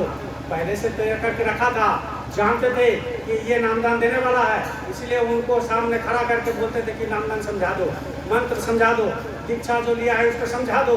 तो हमारे गुरु महाराज तो पहले ही बता दिया कि देखो ये 24 घंटा तब तक खुला हुआ है, ये नामदान देगा। ये सारे आप लोगों ने देखा होगा कि हमने देखा कैसा कैसा 40 साल तक महाराज जी ने सेवा किया। गुरु महाराज जब वो जो ठंडा जब लगते थे, सर्दी लगते थे, एक छोटा सा कटोरी आप लोगों ने देखा, बोलो चाहे कुछ, आप लोगों ने भी देखा। एक गुरु महाराज मंच पर बैठते थे और छोटा सा कटोरी रहता था, तो उसमें गुरु महाराज जब खटकते थे तो उसमें कप उसी कटोरी में गिरता था। बहुत सारे पदाधिकारी थे, बहुत सारे हम लोग भी थे, बहुत सारे मंच में चढ़ने वाले थे, लेकिन आपको मालूम नहीं था। आप देखा होगा, उतना गौर नहीं किया होगा। सेवा इसको कहते हैं, सेवा जो शीश दिया उसको बोलते हैं सेवा। शीश दिए जब गुरु मिले तो भी सस्ता जान। अगर ये आपको सर कट जाए और गुरु के पास आशीर्वाद मिल जाए तब समझ लीजिए वो भी सस्ता हो गया। तो हमारे गुरु महाराज जब पकड़ते थे और कप जो है कटोरी में गिराते थे, तो हमारे महाराज जी जो अभी उज्जैन वाले बाबा हैं, जिनको नामदान देने का अधिकार दिया गुरु महाराज ने, तो वो कटोरी उठाया, नीचे मंच पर हम बैठे हुए थे, वो कटोरी उठाए और उठा करके जो है ऐसे अंगुली से बढ़िया से साफा करके धो धा करके रखे। अब बताओ, ऐसा सेवा आपको मिलेगा? ऐसा सेवा हमको मिलेगा? कौन आपसे सेवा कराएगा? आपके पास कुछ है ही नहीं है, इसलिए सेवा नहीं कराते हैं। अरे सेवा में लग जाओ। जो कटोरी का कप फेंकते हैं, जो लट्ठी सभा करते हैं, जो गुरु को चरण पकड़ करके बैठ जाते हैं और इतना इतना रगड़ा झगड़ा हुआ, लेकिन हमारे महाराज जी को कभी आपने देखा कि सामने आते हुए? हमारे महाराज जी के जब तक लास्ट तक, जब गुरु महाराज का शरीर चलाते हुए आपने देखा होगा, हमने भी देखा। लेकिन महाराज जी जो संत होते हैं, जो सदगुरु होते हैं, जो सेवादार होते हैं, वो क्या करते हैं? पीछे में जाकर के चुपचाप खड़े रहते हैं। तो महाराज जी वहाँ जाकर के पीछे में खड़े रहे। लाश जल गया, गुरु महाराज का शरीर जल गया। शरीर जलने के बाद तब महाराज जी जो है देखा यहाँ पर रह करके काम होने वाला नहीं है, तो उन्होंने अपने अलग करके फिर आपको नामदान देने लगा। आप क्या समझते हो? सदगुरु ऐसे होते हैं, सत्संग ऐसे होते हैं, संतमत ऐसा है। आप जब तक ये नहीं समझोगे तब तक आप भटकते रहोगे, कुछ नहीं मिलने वाला है। गुरु महाराज स्वयं कहा था कि देखो ये मंदिर बना दिए। गुरु महाराज मथुरा में स्वयं कहा था कि देखो बच्चे ये मंदिर बना दिए, लेकिन ये मंदिर का अभी जीता जागता देवता बैठा हुआ है। जीता जागता देवता अभी बैठा हुआ है मंदिर में। तो आप बताओ, आपने दादा गुरु के पास चले गए, हमने दादा गुरु के पास चले गए और वहाँ पर अपना माथा टेका, वहाँ पर पूजा दिया, लेकिन गुरु महाराज ने क्या कहा था कि देखो ये मंदिर में जीता जागता देवता बैठा हुआ है। तो आपको तो समझ में नहीं आया, आप चले गए वो उसमें पूजा देने के लिए, हम भी चले गए पूजा देने के लिए। लेकिन गुरु महाराज ने जब कहा कि ये जीता जागता देवता है तो आपको समझ में नहीं आया।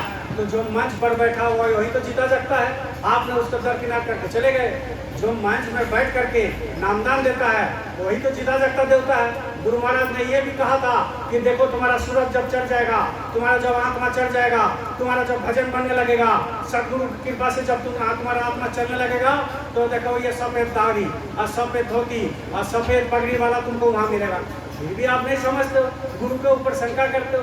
तो जब गुरु के ऊपर शंका करोगे तो कुछ नहीं होने वाला है, गुरु के बात पर शंका करोगे तो कुछ नहीं होने वाला है। हमने देख लिया बहुत, आज मेरा 32 साल हो गया इसी संगत में, कितना उतार चढ़ाव हमने देखा, कितना आया गया हमने देखा। लेकिन गुरु का जो सेवा करेगा निस्वार्थ के भाव से, गुरु को जो सेवा करेगा अच्छी नियत रख करके, तो वो उसको कोई डगमगा नहीं सकता, कोई आपकी बाल चढ़ा नहीं कर सकता। लेकिन आप समझ लो कि आपको अच्छा गुरु मिल गया, आपको सदगुरु मिल गया। अरे आपका तो किस्मत और अच्छा है कि आप इसी जन्म में 3-3 को सदगुरु को पा लिया, 3-3 को सदगुरु को आपने पूजा किया। बहुत सारे लोग सदगुरु नहीं मिला, अंधा गुरु बहरा चेला और होए नरक में ठेलम ठेला। गुरु अंधा है और चेला बहरा है, तो दोनों कहाँ जाएगा? दोनों नरक में जाएगा। अंधा गुरु, किसी का गुरु जेल में है, किसी का गुरु जो है लटपट हो गया, किसी का गुरु जो है इधर उधर है, तो उसको गुरु मान के बैठा हो।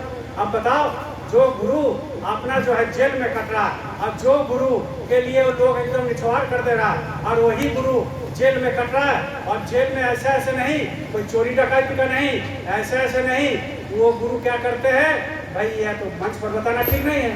अंधा गुरु बहरा चेला और होए नरक में ठेलन ठेला। वो गुरु क्या करते हैं? जेल में है। वो किस केस में फंसा हुआ है वो आपको भी मालूम है।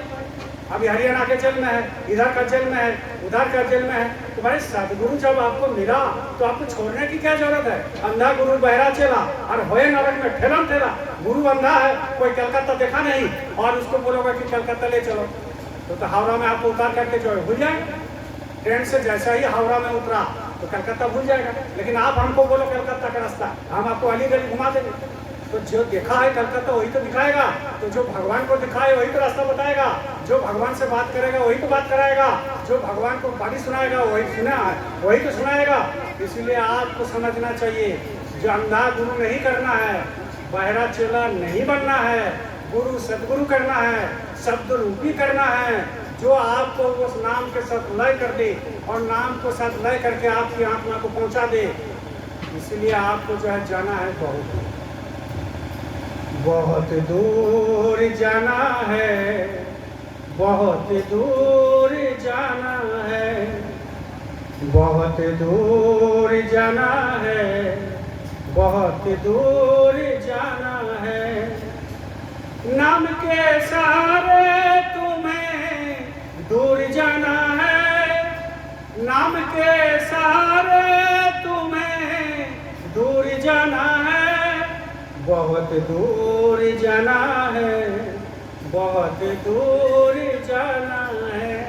यहाँ रास्ता आप कैसे रांचियार घूमला, रांचियार खूटी, यहाँ से चढ़ोगे तो खरबों माइल अरबों खरबों माइल, अरबों खरबों योजन उसके ऊपर आपकी घर है। और ये रांची और गुमला और खूंटी नहीं है, वो घर जाने के लिए आपको मशक्कत करना पड़ेगा, वो घर जाने के लिए 4-4 घंटा भजन करना पड़ेगा।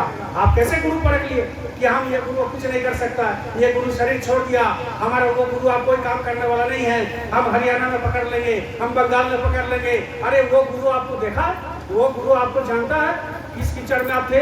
ये गुरु आपको उठा करके लाया है कीचड़ से और गद्दी में बैठाया और बैठा करके आपको बोला कि बच्चा हम तुम्हारे बाप है, संसारी में मेरा कोई शादी नहीं हुआ लेकिन हम तुम्हारे बाप है और तुम मेरे पुत्र हो। संसारी रूप में हमारा कोई पुत्र पुत्री नहीं है लेकिन तुम मेरा पुत्र हो, तुम मेरा बच्चा हो। फिर भी आप बाप को भूल गए, चले गए दूसरा गुरु पकड़ने के लिए, चले गए। क्या फायदा आपको? क्या आप सत्रों पहुंच गए अभी तक? क्या आपको भगवान दर्शन हो गया? कुछ नहीं हुआ आपको। झूठ मूठ के घूम रहे हो, झूठ मूठ के घूम रहे हो। 4-4 घंटा भजन करो, गुरु आके बात करेगा आपसे। 4-4 घंटा भजन करो, गुरु आपको वाणी सुनाएगा। 4-4 घंटा भजन करो, सुमिरन आपको जमेगा। 4-4 घंटा भजन करो, आपको सत्संग में लगाएगा। 4-4 घंटा भजन करो, आपको ये जंजाल से, ये जंजीर से आपको मुक्त करा देगा। तो जब ये जंजीर से मुक्त करा दोगे, करा देगा गुरु महाराज, आप मुक्त हो जाओगे। तो ये शरीर का क्या ठिकाना, क्या ठिकाना, क्या भरोसा है इस जिंदगी का, साथ देती नहीं ये किसी का। क्या भरोसा है इस जिंदगी का, साथ देती नहीं ये किसी का। श्वास रुक जाएगी चलते चलते, सम्मा बुझ जाएगी जलते जलते। क्या भरोसा इस जिंदगी का, साथ देती नहीं किसी का। सब स्वार्थ में भरे हुए हैं, सब स्वार्थ का मरा हुआ है। कोई साथ देता है? जब तक कमाओगे घर वाला साथ देगा, बिस्तर में गिर जाओ घर वाला साथ नहीं देगा, बता देता। जिसके चलते जिंदगी भर आपने कमाया, जिस बेटा को आपने इंजीनियरिंग पास कराया और जिस बेटा को आपने डॉक्टरी पास कराया, और जब आपका शरीर छूट जाएगा, ये जर्जर हो जाएगा, खटिया में गिर जाओगे, तो वही बेटा आपको मुंह में आगी देगा। मुंह में आगी देता है कि बाप हो गया आपका खेल खत्म, आप चले जाओ, आपसे आप कुछ काम करने वाला नहीं है, ना होने वाला है। और मुंह में आगी देगा, और मुंह में आगी दे करके रात को जो है दामोदर में बहा देगा, नदी में बहा देगा। इसके बाद एक हड्डी का टुकड़ा ले लेगा पंडित जी के नियम अनुसार, संसारिक के नियम अनुसार। इसके बाद वही हड्डी प्लास्टिक में बांध करके घर में भी नहीं घुसाता है। बताओ, जो बाप आपको लिखाया पढ़ाया, जो बाप जमीन खरीदा और जो बाप गाड़ी खरीद दिया, जो बाप गोदी में ले करके मेला घुमा लिया, और जो बाप को आपने पूछा कि पिताजी ये पेड़ में कितना पत्ता है, तो पिताजी बोल दिया 1 लाख, आपने विश्वास कर लिया। जो बाप आपको गोदी में ले करके मेला घुमाया और जो बाप आपको सारे ख्याल रखा, वही बाप जब शरीर छोड़ देता है तो बेटा मुंह में आगी देता है, और आगी देने के बाद उसको राख कर देता है। और पंडित जी के नियम अनुसार एक हड्डी दे देगा प्लास्टिक में, कागज में मोड़ करके, और क्या बोलता है, जाइए गंगा में विसर्जन दे दीजिए। और वो हड्डी घर में नहीं लाता है, जबकि उन्हीं का बनाया हुआ घर, जबकि उन्हीं का बनाया सब कुछ, और वही हड्डी एकदम एक ठोका पेड़ में गांव में रख देगा कि गांव में भी नहीं घुसाएगा, कोई भूत होकर के घर में ना आ जाए, कोई हमारे बच्चे को, हमारे नाती पोता को, हमारा पत्नी को जलन ना करे, ना वो अत्याचार करे। तो वो सीधा गांव के किनारे जहाँ फूल फल नहीं होता है, ठोका पेड़ में, और वो जाकर के लटका देता है कि भाई परसों ट्रेन है बनारस का, तो वहाँ जाना है। अब 2 दिन तक पिताजी वहीं पेड़ में लटका रहा, घर में घुसना नहीं दिया। अब गांव वाला को अगर पता चल गया कि अरे वो सुरेश का पिताजी का हड्डी वहाँ पर रखा हुआ है, तो गांव वाला भी नहीं जाता है। अरे जाता है कि नहीं जाता? नहीं जाएगा। जानता है कि वो भूत हो गया होगा और वही भूत हमको पकड़ लेगा। अब बताओ, कोई चाचा बोलता था, कोई जेठा बोलता था, कोई बाबा बोलता था, कोई पिता बोलता था, कोई और बोलता था, मौसा बोलता था, और कुछ बोलता था, भाई बोलता था, भतीजा बोलता था। वही लोग वो जाता नहीं है पेड़ के बगल में, और क्या बोलता है कि भूत हो गया। अब उसको जाकर के गंगा में देखा, और गंगा में जाकर के बहा दिया, और वही हड्डी दारू पिया, वही हड्डी मांस खाया, वही हड्डी मुर्गा खाया, वही हड्डी गाय गोरू खाया, वही हड्डी सुअर खाया, और वही हड्डी जमीन बेचा, वही हड्डी घर में लगाया। 6 इंच छुटा किया किसी को, कत्ल किया, और वही हड्डी जा करके गंगा में दे दोगे तो सट चले जाओगे क्या? अभी बताओ, जाएगा? वही हड्डी सट चला जाएगा? अरे ये सब फालतू बात है भैया। धर्म को समझो, मानवता को समझो, देवी देवता को समझो, सत्संग को समझो। ये जो बैठे हो यही असली गंगा स्नान है। इसमें 2 बूंद आंसू अगर गिर गया तो ये जगह का भी कल्याण, ये सुंदरी बाजार का भी कल्याण, ये खूंटी जिला के भी कल्याण, हमारी संगत के भी कल्याण, और आपका भी कल्याण हो जाएगा जब 2 बूंद आंसू यहाँ गिरा दोगे। लेकिन आंसू से ही खुश रोते हैं, वो गंगा देने से खुश नहीं होता। ये जो है सत्संग है, ये असली गंगा, यही मानसरोवर है, यही जमुना है। इसी गंगा में जब नहाओगे तब गुरु खुश होगा, और ये गंगा छोड़ करके दूसरा गंगा में नहाओगे तो गुरु खुश नहीं होगा। इसलिए गंगा, जमुना, सरस्वती, मानसरोवर, देवी देवता 33 करोड़ सब आपके शरीर के अंदर है, बाहर में कुछ नहीं। आप ये शरीर है, मानव देवता है। इसको मुसलमान ने कहा अशरफुल मखलूकात, अशरफुल मखलूकात। ये हमारे कुरान में लिखा हुआ है। ये सृष्टि का सिरमौर है, ये देवी देवता इसमें वास करते हैं। ये मंदिर है, ये मस्जिद है, ये गुरुद्वारा है, यही हरिद्वार है। ये दोनों आँख के बीच में ये हरिद्वार है, यही वृंदावन है, ये कावा है, ये काशी है, सब यहीं पर है। आप इसको छोड़ के दूसरा जगह जा रहे, घूम रहे, इधर उधर भटक रहे, इसमें जल चढ़ा रहे हो, इसमें चुंदरी चढ़ा रहे हो, क्या होने वाला है उसमें? वो कुछ बोलता नहीं है, डोलता नहीं, ना हिलता है। आप झूठ मूठ के पैसा खर्च करते हो। अरे गरीब को दान करो, गरीब को कुछ करो, देश का सेवा करो, समाज का सेवा करो, तो आपको कुछ काम देगा। धर्म की सेवा करो। धर्म किसको कहते हैं? मानव धर्म किसको कहते हैं? मानव की सेवा को करते हैं मानव धर्म। संत मत यही सिखाता है कि मानव धर्म सिखाते हैं। संत मत क्या सिखाते हैं? मानव धर्म।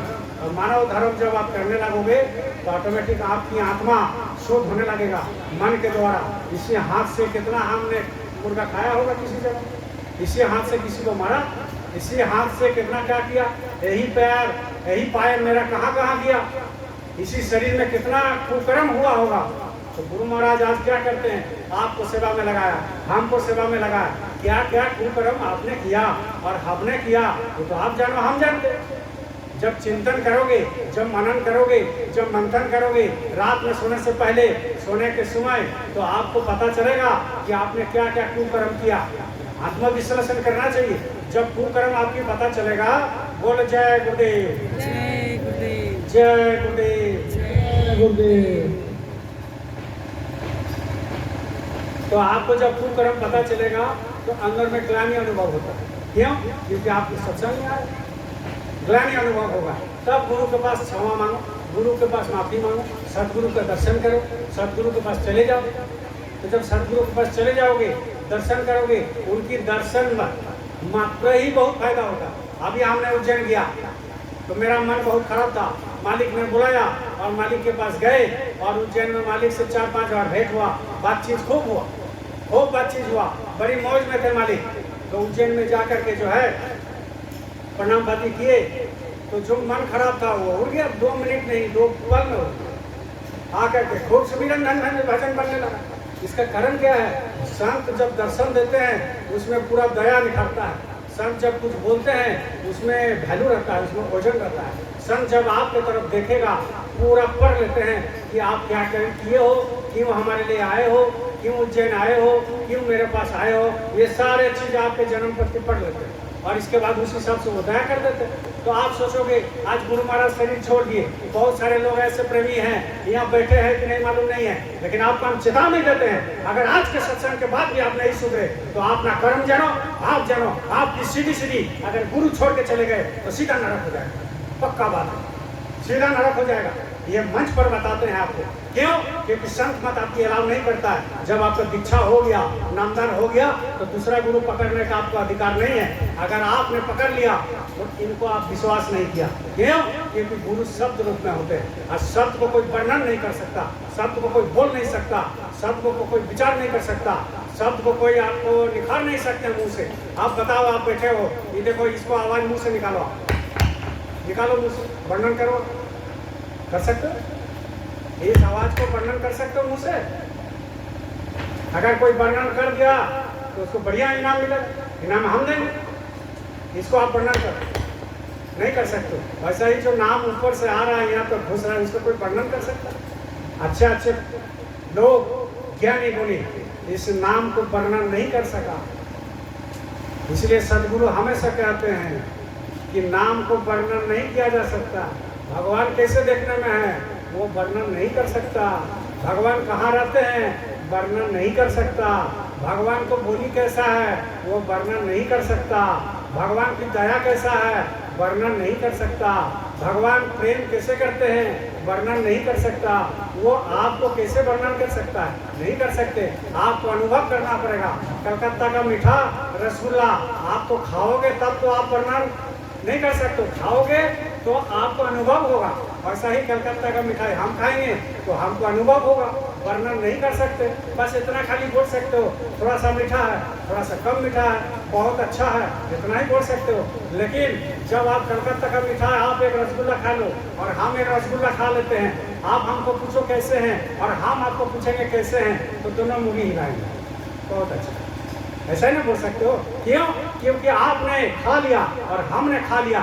ऐसा ही ऊपर वाला को जो देख लिया और आप भी देख लिए तो एक दूसरे से गले लग जाते। गुरु गोविंद दोनों खड़े और के लागू पाँव और बलिहारी गुरु उनकी जो गोविंद दिए बता, तो जो वो गोविंद को बता दिया कि ऐसा है, तो दोनों मिलकर दर्शन कर लिया, दोनों मिलकर गले लग लिए, तो दोनों मिलकर जो है अपना रोने लगे, तो बस वो भगवान की वर्णन होगी। दोनों मिलकर रोने लगता है। जब आपकी दर्शन उज्जैन वाले बाबा से हो जाएगा और उनसे क्या मिलता है। जब ये सदगुरु का दर्शन करते थे, हम लोग जाते थे गुरु महाराज का, तो यहाँ से तो सोच के जाते थे गुरु महाराज से ये पूछेंगे, वो पूछेंगे, ये पूछेंगे, बहुत कुछ सोच के जाते थे। गुरु महाराज मेरा पैसा नहीं है, गुरु महाराज मेरा बिजनेस नहीं चल रहा, गुरु महाराज मेरा बच्चा का बीमार है, गुरु महाराज ऐसा हो गया, ऐसा हो गया, गुरु महाराज कोर्ट में मुकदमा चल रहा है, जिता दीजिए, गुरु महाराज कैंसर हो गया, ठीक कर दीजिए। वहाँ कोई जाके बोल पाता नहीं पाता, क्योंकि वहाँ पर जा करके जो है इसका मन जो है मोहित हो जाता था और गुरु के सामने जो है वो रोने लगता था। गुरु समझ जाता था तो वहाँ से आया और काम हो गया, तमाम काम उनका हो गया, दया हो गया। ऐसा ही आप अगर उज्जैन जाओगे, मालिक से मिल लोगे एक बार, तो लगेगा नहीं कि हमारे वो जो शरीर रूपी महात्मा थे, शरीर रूपी सदगुरु थे, वो आज नहीं है। पूरा पूरी दया चल रहा है, पूरा पूरी दया हो रहा है। आप भी एक बार जाओ तो अपना पता चलेगा। बहुत लोग जाते हैं, लेकिन अभी भी जो शंका करते हो, देखो सत्संग में आने का बहुत फायदा है। बोलो जय गुरुदेव। जय गुरुदेव। देखो एक आश्रम में सेवा हो रहा था, इसी कलयुग की कहानी बता रहे। आश्रम में सेवा हो रहा था, तो उसमें कुछ लोग सेवा कर रहे थे और सदगुरु जो है दूर में कुर्सी लगा कर बैठे थे। बढ़िया से सुनो, बहुत सारे लोग सेवा कर रहे थे, उसमें 9 साल का एक बच्चा था, 9 साल का। और सदगुरु जो है कुर्सी में बैठ करके, ये उज्जैन भी हो सकता है, मथुरा भी हो सकता है, अभी नहीं पहले, ये समझ लो उज्जैन की बात है। तो एक जनता के साथ मैंने बहुत सारे सेवादार था, एक 9 साल का बच्चा बहुत सेवा कर रहा था और सदगुरु कुर्सी में बैठा हुआ। तो वो सदगुरु जो है वो 9 साल का जो बच्चा जो सेवा कर रहा था दौड़ दौड़ के, तो बड़ी खुश हो गया। सेवा में बहुत ताकत होता है।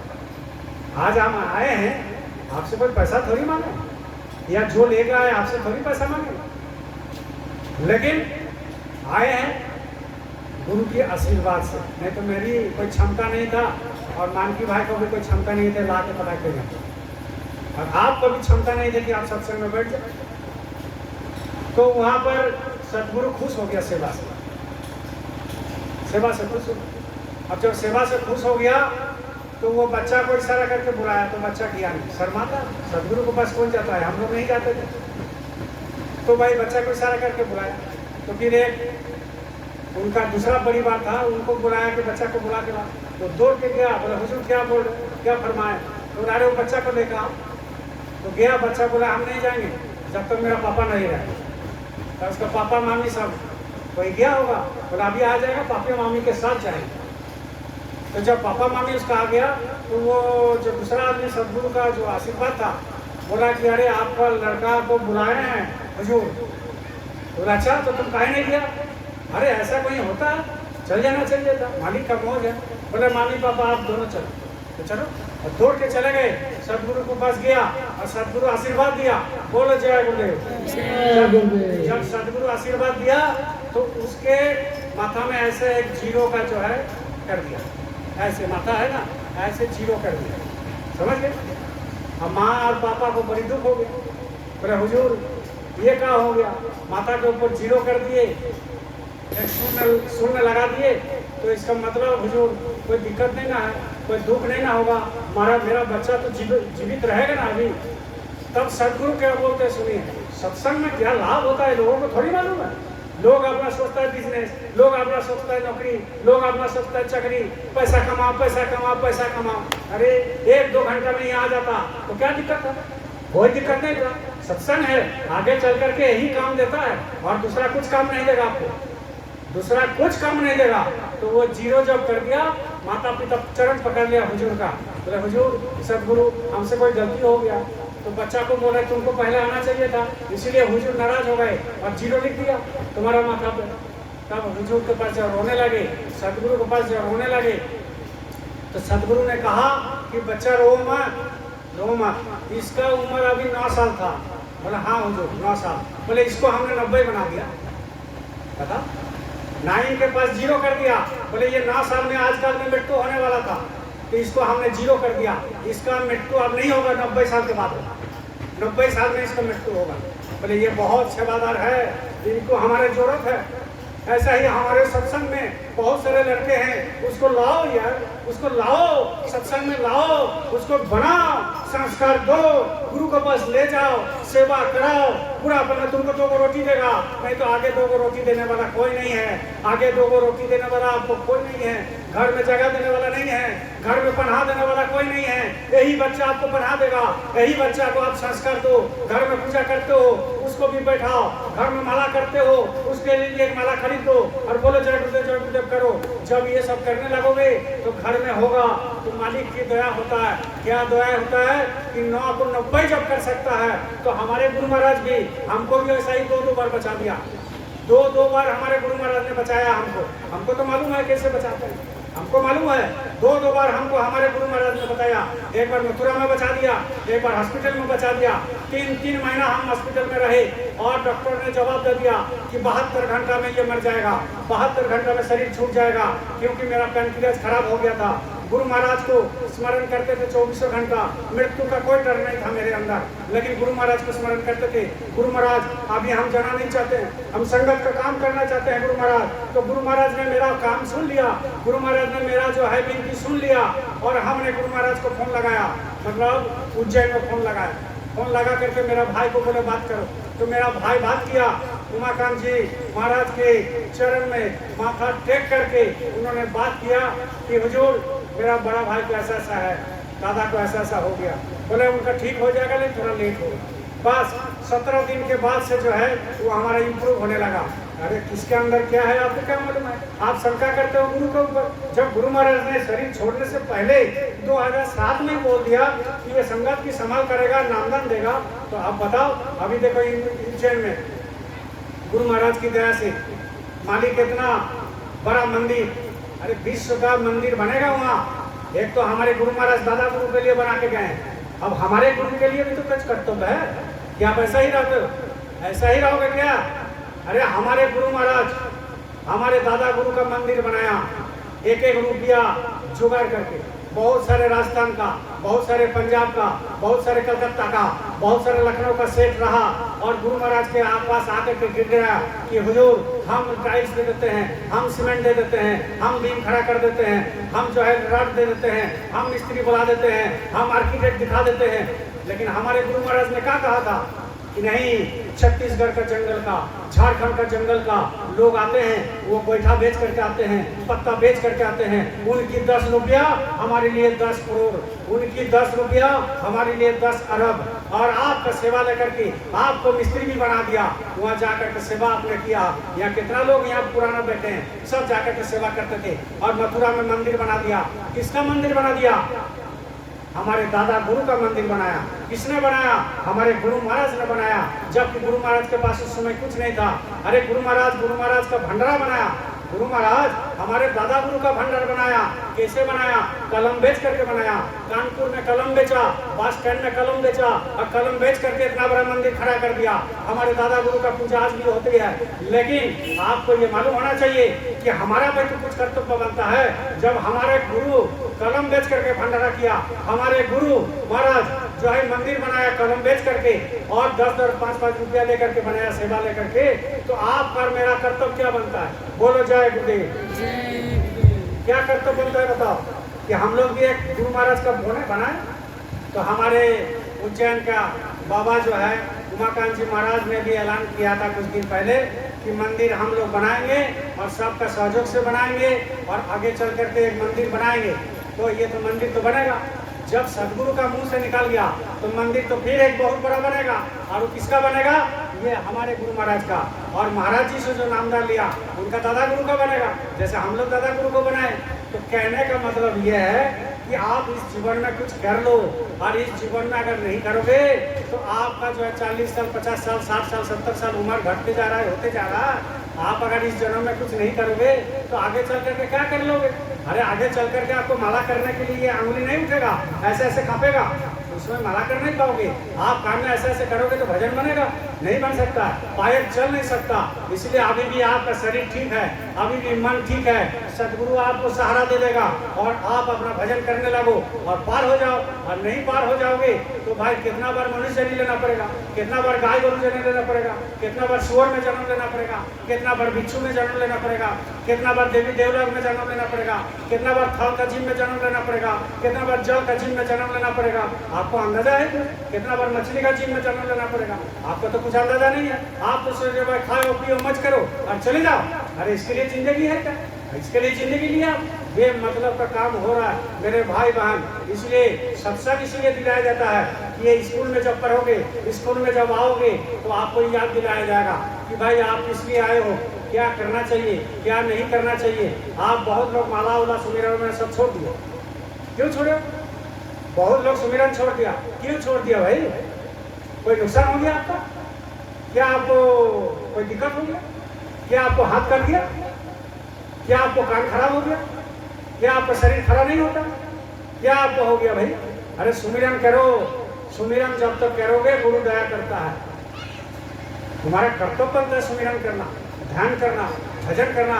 जब 4 घंटा भजन करोगे तो वो नाम सुनाई देगा। देखो ये दाहिने तरफ से नाम आता है, इधर से जब 24 घंटा आपको सुनाई देगा तो आपको पता नहीं है उसमें क्या रस है। इसलिए तो मीराबाई पागल हो गया, इसलिए चैतन्य महाप्रभु पागल हो गया, इसलिए रामकृष्ण परमहंस पागल हो गया, इसलिए बड़े बड़े महात्मा पागल हो गया। मीराबाई तो पागल होकर गली गली घूमने लगे, गली गली घूमने लगे। ऐसी लागी लगन मीरा हो गई मगन, ऐसी लागी लगन मीरा हो गई मगन। वो तो गली गली हरि गुण गाने लगी, महलों में बली बन के जोगन चली। मीरा रानी दिवाली कहाने लगी, ऐसी लागी लगन मेरा हो गई मगन। ऐसा लगन लगेगा आपका नशा छा जाएगा। अरे ये दारू का नशा क्या है? दारू पी करके रोड में गिरा रहता है। होली के समय में कुत्ता पेशाब करता है मुंह पर, उसको पता ही नहीं रहता है क्या गिर रहा है मुंह पर। दारू पी करके हरिया पी करके इधर उधर घूमते हो, माँ बाप को पीटते हो, पत्नी को पीटते हो।